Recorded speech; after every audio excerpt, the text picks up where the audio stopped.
لیکن ہوا کے دوش پر اس کا جلایا ہوا چراغ روشن رہے گا، آندھی بھی اس کا چراغ بجھا نہ سکے گی۔ بادشاہ کو انتظار ہونے لگا آخر وہ وقت کب آئے گا کہ جب آندھی اور طوفان، اللہ اکبر، اور پھر ایک دن آیا، ایسی آندھی آئی کہ خیمے لوگوں کے اڑ گئے، بادشاہ کا خیمہ اڑ گیا، فوج کا خیمہ اڑ گیا۔ اس وقت بادشاہ ایسی طوفان اور آندھی میں باہر نکلا یہ دیکھنے کے لیے کہ کون ہے ہوا کی دوش پر جس کا چراغ جل رہا ہے۔ اسی ہندوستان کی تاریخ ہے، عامر کے قلعے کی فتح و نصرت کی تاریخ ہے کہ بادشاہ نے دیکھا آندھیوں میں جب جانور اللہ اکبر اپنی جگہ چھوڑتے نظر آ رہے تھے، خیمے اڑتے نظر آ رہے تھے، کسی کی تلاوت قرآن کی آواز آ رہی تھی۔ بادشاہ تلاوت کی آواز سن کر جب اس طرف چلا کہ آخر آندھی سے، طوفان سے بے نیاز ہو کر کون قرآن پڑھ رہا ہے، تو جا کر بادشاہ نے کیا دیکھا، آندھی کے دوش پر چراغ جل رہا ہے اور اس چراغ کی روشنی میں حضرت سید شمس الدین ترکمانی پتی تلاوت قرآن کر رہے ہیں۔ تو پتا چلا کہ آندھیاں بھی اللہ اکبر مومن کے جلال میں چراغ کو بجھا نہیں سکتی۔ مسلمانوں تم کس خوف میں ہو، تم اللہ اکبر کس ڈر میں ہو، کس افسردگی میں ہو، کس مصیبت میں ہو، ارے اگر شمس الدین ترکمانی کی طرح آپ مومن بن جائیں تو تمہارے چراغ کو بھی طوفان بجھا نہیں سکتے۔ یہ طوفان آئیں گے چلے جائیں گے لیکن ویسا مومن بنے کون؟ یہاں تو مومن ہیں صرف نعرے والے، یہاں تو مومن ہیں صرف داڑھی اور ٹوپی والے، یہاں تو مومن ہیں صرف گوشت اور مچھی کھانے والے۔ اللہ اکبر، انڈا، گوشت، مچھلی، بس اسی کا نام ایمان والے ہیں۔ میرے عزیز، جمعہ کی 2 رکعت پڑھ کر مومن بننے والے ہیں؟ نہیں، مومن ایسا نہیں ہوتا، صرف داڑھی والا مومن نہیں ہوتا، ورنہ داڑیاں تو پنجابی بھی رکھتے ہیں۔ صرف ٹوپی والا مومن نہیں ہوتا، ٹوپیاں تو یہودی بھی پہنتے ہیں۔ میرے عزیز، ہفتے میں ایک دن عبادت گاہوں میں جانے والا صرف مومن نہیں ہوتا، بلکہ یہودی اور نصرانی بھی ہفتے میں ایک دن اپنی عبادت گاہوں میں جاتے ہیں۔ تو پھر مومن کون ہوتا ہے؟ میرے نزدیک اور میرے بزرگوں کے نزدیک، ہم جن کے نقش قدم پر چلتے ہیں، ان آقاؤں کے نزدیک مومن کی بس ایک ہی تعریف ہے۔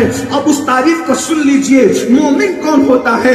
جو اللہ اور اس کے رسول کا سچا وفادار بن جاتا ہے، اسی کو مومن کہتے ہیں۔ مومن کی اس سے بڑی تعریف میں کر نہیں سکتا، مختصر میں اختصار سے یہی ہے، جو اللہ رسول کا وفادار بن جائے اسی کو مومن کہتے ہیں۔ اب اتنے بڑے مجمع میں آپ بھی اپنے آپ سے پوچھئے اور میں بھی اپنے آپ سے پوچھتا ہوں، کیا ہم مومن ہیں؟ ہاں یا نہیں؟ کچھ مت بولو۔ اگر نہیں بولو گے تو بھی ایمان کا خطرہ ہے، اور اگر یقین سے ہاں بولو گے تو سوچو تو صحیح کہ اپنا کردار کیا ہے۔ الحمدللہ مومن ہیں، لیکن میں پوچھنا چاہتا ہوں کیا اللہ رسول کے وفادار ہو؟ چیک کرو قرآن کی روشنی میں، حدیث کی روشنی میں۔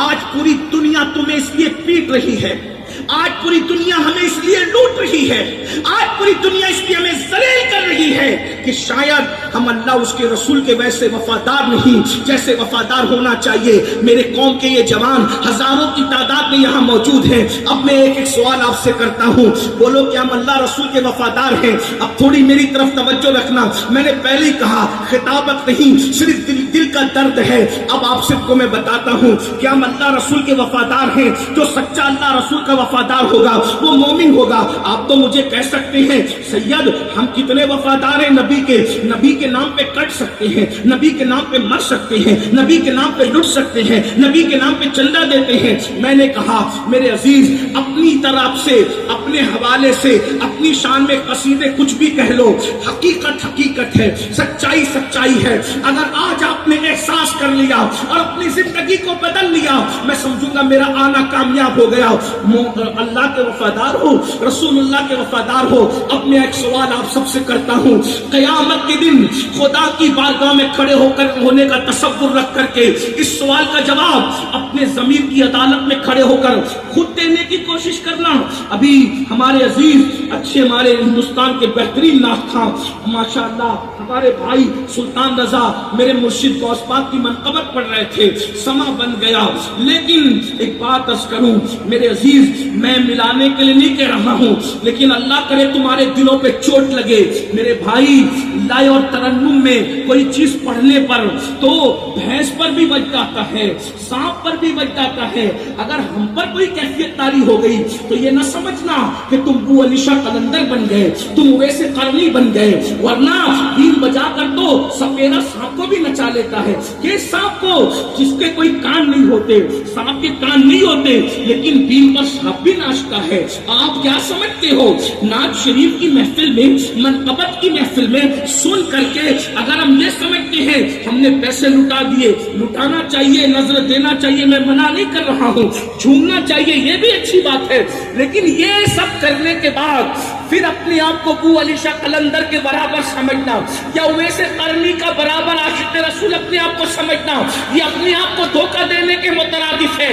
اللہ رب العزت کے بندو اس محفل میں اپنا حساب کر لو، ورنہ قیامت کے دن پچھتاؤ گے. مجھے بتاؤ اللہ رسول کے وفادار ہو؟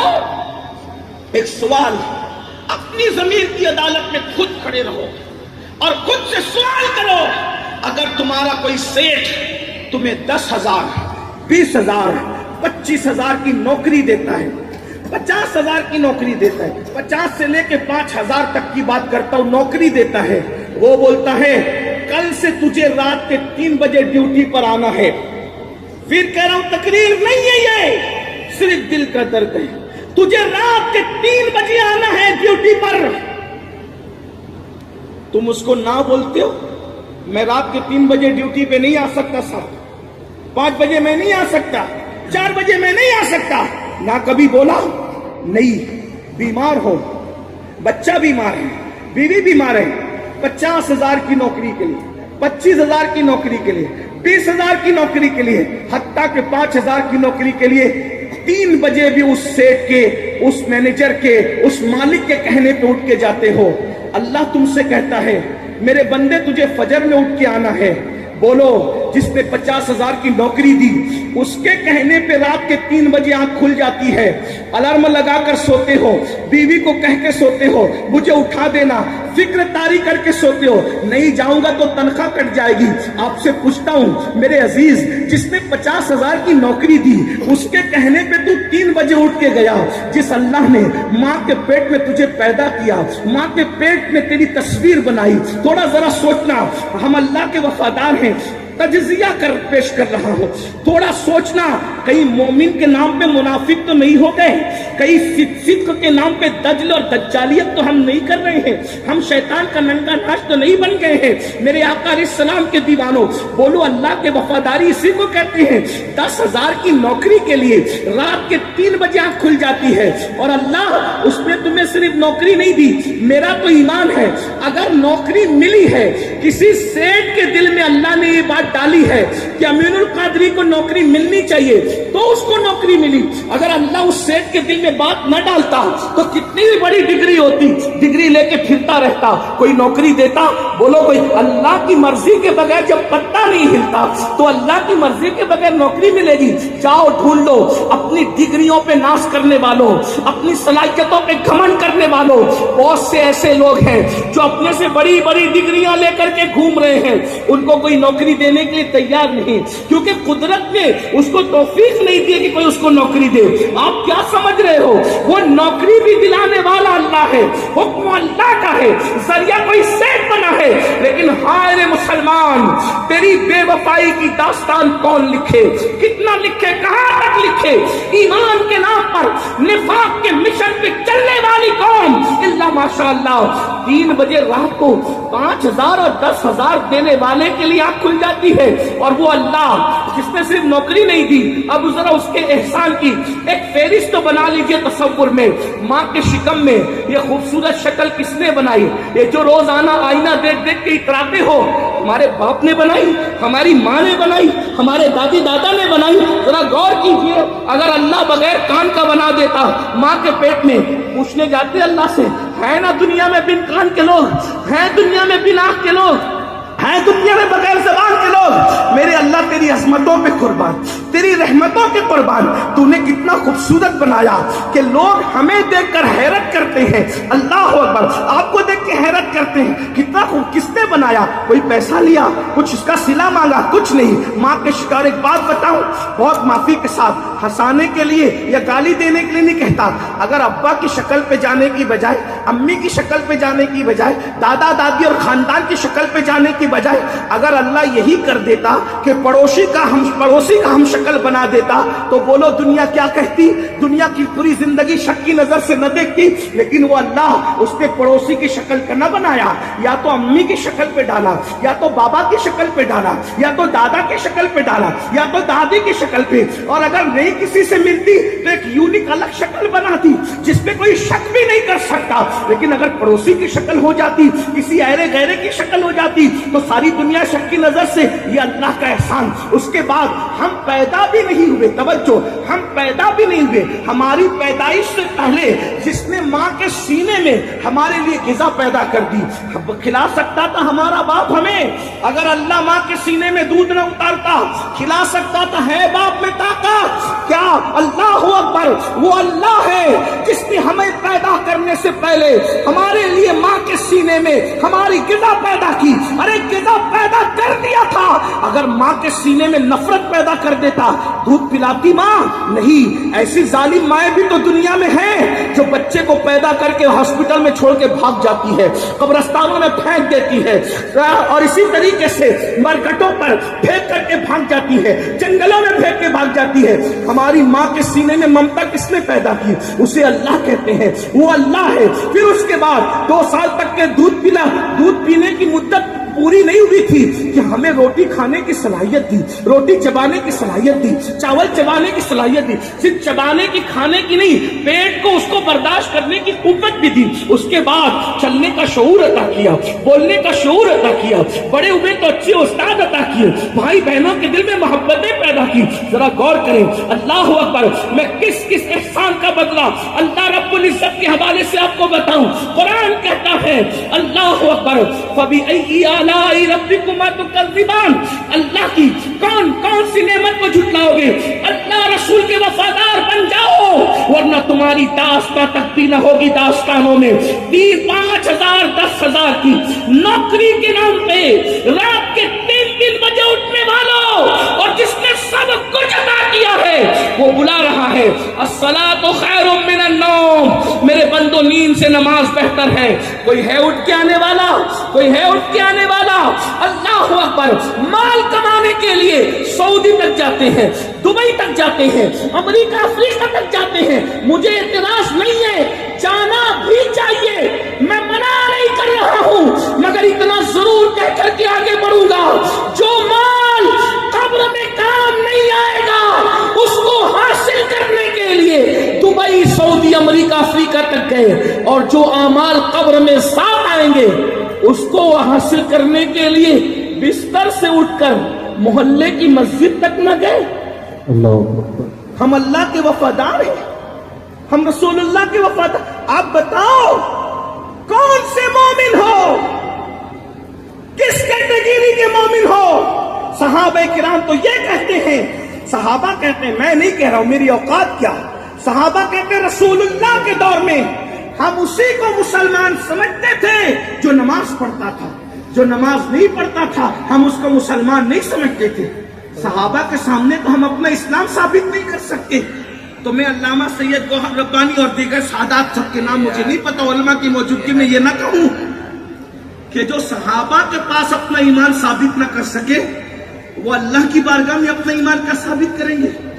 میں بے نمازی کو کافر نہیں مانتا، ہم تعبیر کرتے ہیں حدیث میں کیونکہ حنفی ہے، لیکن آپ سے پوچھتا ہوں، صحابہ کے سامنے اپنا ایمان ثابت نہیں کر سکتے، اللہ کی عدالت میں اپنا ایمان کیا ثابت کرو گے؟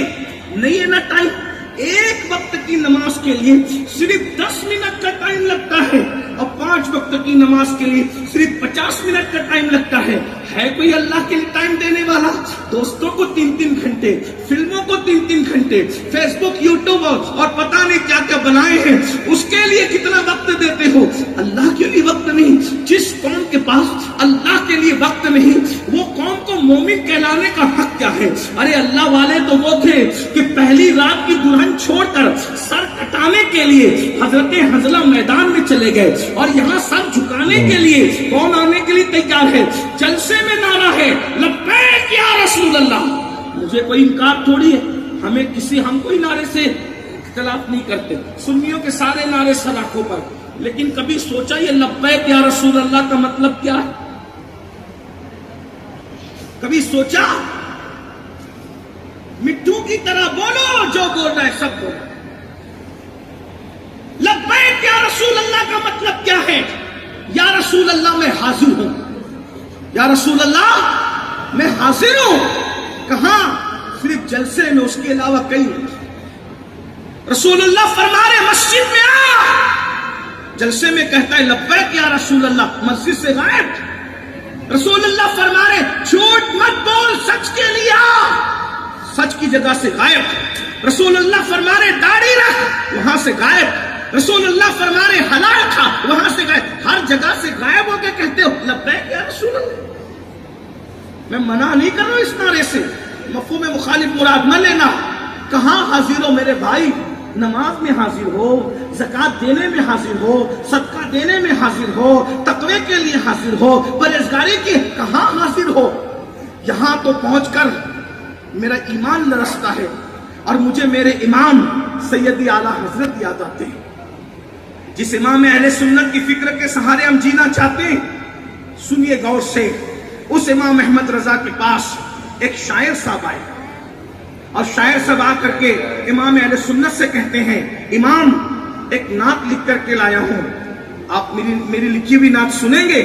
وہ اعلیٰ حضرت بھائی، اعلیٰ حضرت، وہ تو کہتے ہیں میں کسی کی لکھی ہوئی نعتیں سنتا بھی نہیں ہوں، لوگ ان کو پتہ نہیں کس نام سے جانتے ہیں، لیکن ہم سمجھتے ہیں کہ یہ امام احمد رضا کی غیرت عشق رسول ہے کہ وہ ہر ایک کی لکھی ہوئی سنتے بھی نہیں، کیونکہ ان کا معیار جدا ہے، تو جتنا بڑا ہوتا ہے اس کا معیار اتنا بڑا ہوتا ہے۔ کہتے ہیں میں قصداً جان بوجھ کے اگر کسی کا کلام سنتا ہوں تو یا تو اپنے چھوٹے بھائی جس کو میں نے خود بہت ساری چیزیں سمجھا رکھی ہے، سکھا رکھا ہے، میرا شاگرد ہے مولانا حسن بریلوی، اس کا سنتا ہوں، یا اگر کسی کا سنتا ہوں تو حضرت سید کفایت علی کافی مراد آبادی ان کا سنتا ہوں۔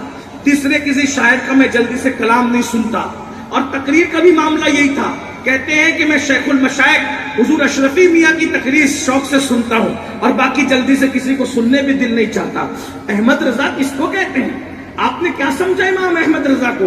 بہرحال جلدی جلدی بات پوری کر دی جائے، میرے امام کے پاس شاعر آتا ہے اور آ کر کے کہتا ہے حضور میرا ایک لکھا ہوا کلام سن لیں، دل بھی رکھنا تھا تو میں پڑھو بھائی، چلو سناؤ۔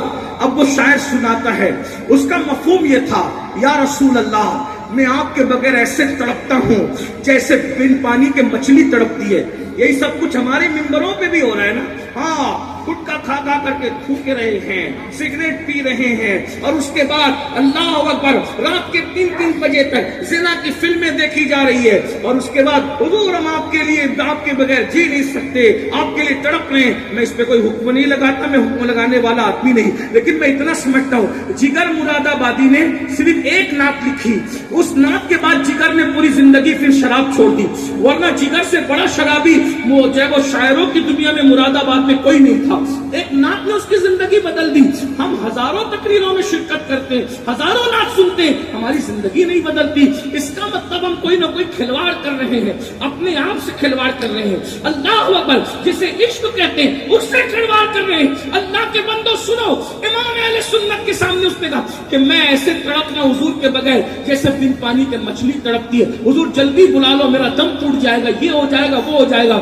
اعلیٰ حضرت سنتے رہے، وہ تو سچا عاشق رسول، عاشقوں کا امام تڑپ گئے، رونے لگے، پوری نعت روتے ہوئے سنی، پوری نعت روتے ہوئے سنی۔ جب نعت پوری ہو گئی تو امام اہل سنت نے کہا وہ جواب سن لو، بات اینڈ کی طرف جاتی ہے۔ کہا شاعر صاحب واہ کیا کلام لکھا، بہت خوبصورت، بہت خوب، بہت خوب، لیکن ایک سوال ہے، جو آپ کہہ رہے ہیں شاعر صاحب، کیا وہی آپ کے دل کے جذبات بھی اندر سے ہیں؟ اور اگر وہ آپ کے دل کے جذبات نہیں ہے تو آپ کو اللہ سے ڈر نہیں لگتا کہ آپ کتنی بڑی بارگاہ میں جھوٹ بول رہے ہو؟ جس کی نگاہوں سے خدا کی ذات نہ چھپی، اس کی نگاہوں سے تمہارے اور میرے دل کے جذبات کیا چھپ سکتے ہیں؟ آئی لو محمد کہنے والوں، اگر دل میں محمد الرسول اللہ ہے تو ہماری موبائل کے اسکرین پر ہیرو کی تصویر کیوں ہے؟ مجھے کوئی سمجھائے۔ اگر آئی لو محمد کسی کو چڑھانے کے لیے کہہ رہے ہو تو تم جانو، تمہارا کام جانو، اور اگر واقعی تم رسول اللہ کو دل میں رکھتے ہو تو مجھے یہ سمجھائے نہ کوئی کہ جس دل میں حضور ہے اس دل میں زنا کی محبت کیسے آ گئی؟ جس دل میں اللہ کے رسول ہیں ان کا عشق ہے، عشق رسول کرنے والا سود کی رقم کیوں کھا رہا ہے، حرام کیوں کھا رہا ہے، عورتوں پر پاپ کی نظر کیوں ڈال رہا ہے؟ حضور غوث پاک نے جوانوں سے خطاب کرتے ہوئے کہا تھا، اے جوانوں منافقت مت کرو، تمہارے سینوں میں دو دل نہیں ہے، ایک ہی دل ہے، ایک دل۔ ایک دل میں یا تو رسول اللہ کا عشق ہوگا، یا تو زنا کی محبت ہوگی، یا تو حضور کا عشق ہوگا، یا تو پھر تمہارے دلوں کے اندر گناہ کی محبت ہو۔ چیک کرو، دو دل تو نہیں ہے، ایک ہی دل رکھتے ہو۔ یہ علامہ سید گوہر ربانی ہے، ایک مثال کے ذریعے سے توجہ ہے نا میری طرف، بہت اچھے سے سن رہے ہیں، ساری شکایت دور ہو گئی آپ سے، توجہ بہت اچھے سے۔ آپ سے پوچھتا ہوں، یہاں اگر علامہ سید صاحب ہیں، اگر اس جگہ پر کچرا پڑا ہوتا، کچرا، تو سید صاحب کو بٹھاتے؟ بولو بھائی، جواب دے دیں، بٹھاتے؟ نہیں۔ جب کچرے کی جگہ سید کو نہیں بٹھا سکتے تو کچرے سے زیادہ گندا تو زنا کی محبت ہے نا، تو سید کے نانا وہاں کیسے بیٹھ سکتے ہیں جہاں زنا کی گندگی بیٹھی ہوئی ہے؟ یا تو زنا کی محبت ہے، یا تو جوے کی محبت ہے، یا تو شراب کی محبت ہے، یا تو نشے کی محبت ہے۔ میرے بھائی، عشق رسول کہتے ہی اسے ہیں جس دل میں آتا ہے اس کو بدل دیتا ہے۔ عشق تو بدلنے کا نام ہے، محبت تو تبدیلی کا نام ہے۔ ارے اللہ اپنے محبوب سے محبت کرتا ہے، حبیب کی محبت میں اس نے قبلے کو تبدیل کر دیا، وہ خدا ہو کر محبوب کی محبت میں قبلہ بدل دیتا ہے، اور ہم امتی ہو کر اپنے نبی کی محبت میں اپنی گنے والی زندگی کو نہیں، زندگی کو تبدیل نہیں کر سکتے، زندگی بدل نہیں سکتے۔ بتاؤ، آج لوگ ہمیں تانا دیتے ہیں، سب سے زیادہ طلاق اگر ہو رہی ہے تو مسلمانوں میں ہو رہی ہے، سب سے زیادہ اگر برائیاں ہیں، رات رات بھر اگر کوئی قوم جا کر کے پاپ کر رہی ہے تو قوم مسلم ہے۔ ذرا غور تو کیجئے، سب سے زیادہ گندگی، کچرا، گھان کسی کے محلے میں پڑا ہے، مسلمانوں کے محلے میں۔ سب سے زیادہ جاہل، ان پڑھ، بد تہذیب اگر کوئی قوم ہے، لوگ کہہ رہے ہیں وہ مسلمان ہے۔ مسلمانوں، تمہاری تہذیب کو دیکھ کر لوگوں نے تہذیب سیکھا تھا۔ اس ہندوستان میں تہذیب کے بیج بونے والے تم ہو، اس ہندوستان میں اچھی اچھی ڈشوں کا شعور دینے والوں تم ہو، اس ہندوستان میں لوگوں کو اچھا کپڑا پہننے کا شعور دینے والے تم ہو۔ میرے عزیز، تم نے گلاب یہاں لائے، گلاب لانے والے تم ہو، پھول لانے والے تم ہو، اچھے مکانوں کا تعمیر کا شعور دینے والے تم ہو۔ ارے تاج محل کے تعمیر کرنے والے معمار تم ہو، لال قلعہ کے معمار تم ہو۔ ہندوستان کو سجانے سے لے کر ہندوستان بچانے تک فضل خیرآبادی کی شکل میں انگریزوں کا کے خلاف سب سے پہلے جہاد کا فتویٰ دینے والے تم ہو، انقلاب کا نعرہ لگانے والے تم ہو، حتیٰ کہ آخری میں ملک ہندوستان کو اتنی طاقت دینے والے بھی عبدالکلام کی شکل میں تم ہو، ملک کے لیے جان دینے والے اشفاق اللہ کی شکل میں تم ہو، شہید عبدالحمید کی شکل میں تم ہو۔ یہ تمہاری تاریخ ہے۔ کسی نے کہا تھا، بلکہ کسی نے اقبال نے کہا تھا، دی اذانیں کبھی یورپ کے کلیساؤں میں اور افریقہ کے تپتے ہوئے صحراؤں میں، دشت تو دشت ہے، دریا بھی نہ چھوڑے ہم نے، بحر ظلمات میں دوڑا دیے گھوڑے ہم نے۔ تم ہی تھے نا جو افریقہ کے صحراؤں میں اذان دی تھی، تمہیں تھے نا جو یورپ کے کلیساؤں میں اذان دیتے تھے، تم یورپ کے کلیساؤں میں اذان دینے والے ہو نا. آج تمہاری پوزیشن یہ ہو گئی میرے بھائی کہ تمہارے گھر بچہ پیدا ہوتا ہے رات کے 3 بجے تو فجر تک اس بچے کے کان میں اذان نہیں ہو سکتی. کیوں؟ کیونکہ تم کوئی مؤذن یا مولوی ڈھونڈ رہے ہوتے ہو کہ مولوی ملے گا تو میرے گھر کے بچے کے کان میں اذان ہوگی، ورنہ تم تو اذان دینے کی پوزیشن میں بھی نہیں. جو قوم اپنے خود کے پیدا کردہ بچے کے کان میں اذان نہ دے سکے وہ یورپ کے کلیساؤں میں اب اذان دے پائے گی؟ افریقہ کے صحراؤں میں اذان کتنا گر چکا ہے ہمارا معیار. بچہ پیدا ہو تو اس کے کان میں اذان نہیں دے سکتے، باپ مرے تو اس کا جنازہ نہیں پڑھا سکتے. ورنہ ایک وہ مسلمان تھا کہ جدھر دیکھو مسلمان علم والے تہذیب والے کر. ایک شخص بغداد گیا تو بغداد میں اس نے دیکھا کہ کوئی مسلمان علم کے معاملے میں کم ہے ہی نہیں.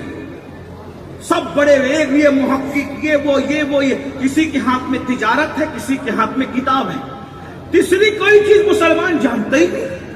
اور آج بہت معافی کے ساتھ مذہبی طبقہ بھی منبر پر بھی ہمارے ہاتھوں سے موبائل چھوٹنے تیار نہیں، مسجد میں بھی ہمارے ہاتھ سے موبائل چھوٹنے تیار نہیں.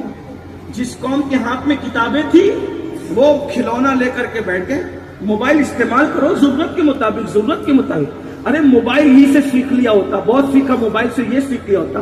موبائل کتنا اپنے مقصد کو سامنے رکھ کر چل رہا ہے. دیکھو موبائل کا پہلا کام ہے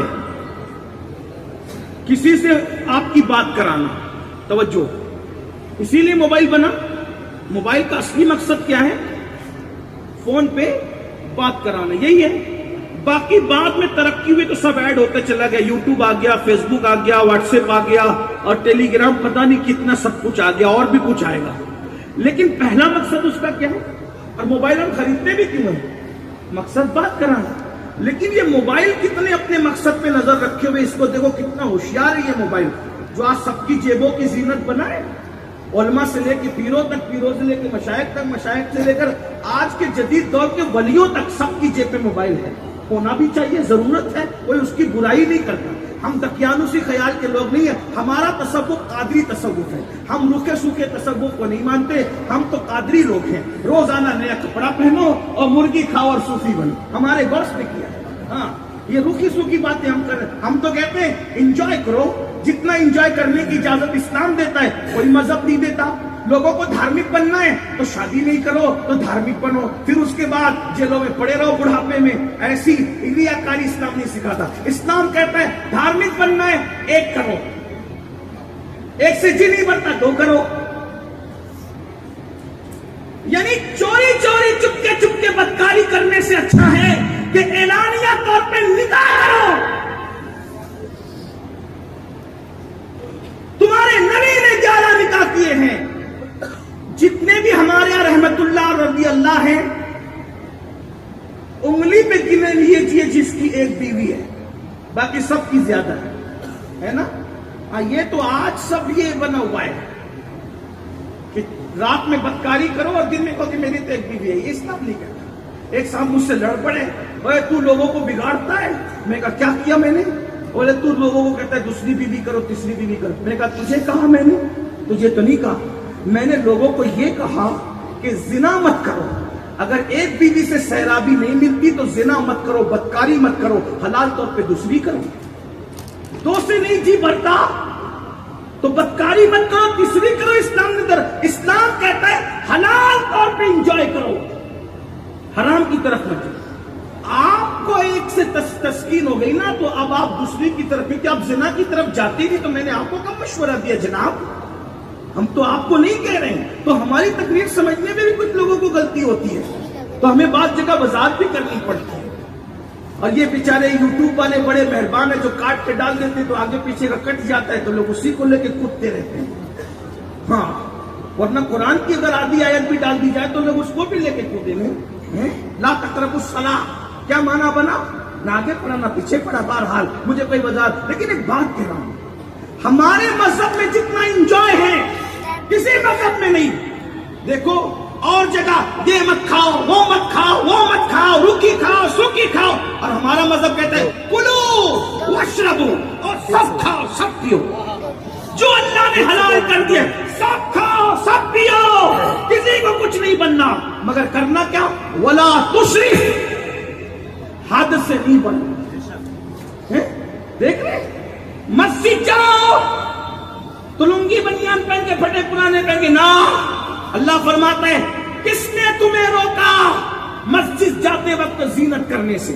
یعنی مسجد جاؤ تو دولہے کی طرح سج کے جاؤ، کیوں؟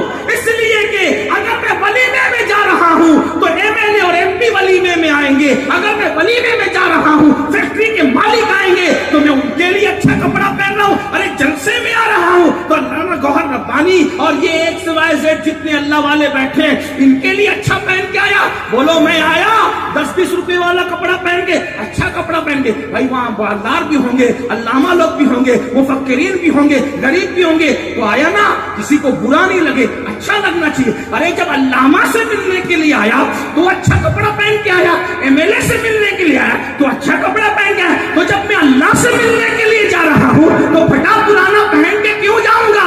کوئی علامہ میرے اللہ کی بارگاہ میں کوئی حیثیت نہیں رکھتا، تو جب میں علامہ کے لیے میک اپ کر سکتا ہوں تو اللہ کے لیے تو میں زیادہ زینت کر کے، اسی لیے تو یہ میرے مذہب کی تعلیم ہے، اور مذہب میں کیا ہے مجھے نہیں معلوم، میرا مذہب کہتا ہے اپنے مردوں کو بھی قیمتی کفن دیا کرو۔ ہمارے یہاں تو مرنے کے بعد بھی یہ ہے کہ مردوں کو بھی قیمتی کپڑے، ہمارے آلو چالو کپڑے تو مردوں کو بھی نہیں پہنائے جاتے، کہا ہاں یہ جو تم اٹھا کر کے کچھ میں بھی باندھ کے لپیٹ کے دفن کر دیتے ہو مردوں پہ ظلم کرتے ہو، مردوں کو ایسا کفن پہناؤ قیمت کا جیسا وہ جمعہ کے دن کپڑے پہنتا تھا، جیسے وہ عیدین کے دن پہنتا تھا، جیسے وہ شادی بیاہ میں جاتے وقت ایسے کفن پہناؤ۔ کیوں؟ ارے کیوں کیوں اور کیوں؟ اس لیے کہ وہ جمعہ میں جاتا تھا تو مسجد میں لوگوں سے بھی ملتا تھا، امام سے ملتا تھا، شادیوں میں جاتا تھا اس سے ملتا تھا، اب قبر میں جا رہا ہے تو مصطفیٰ جانے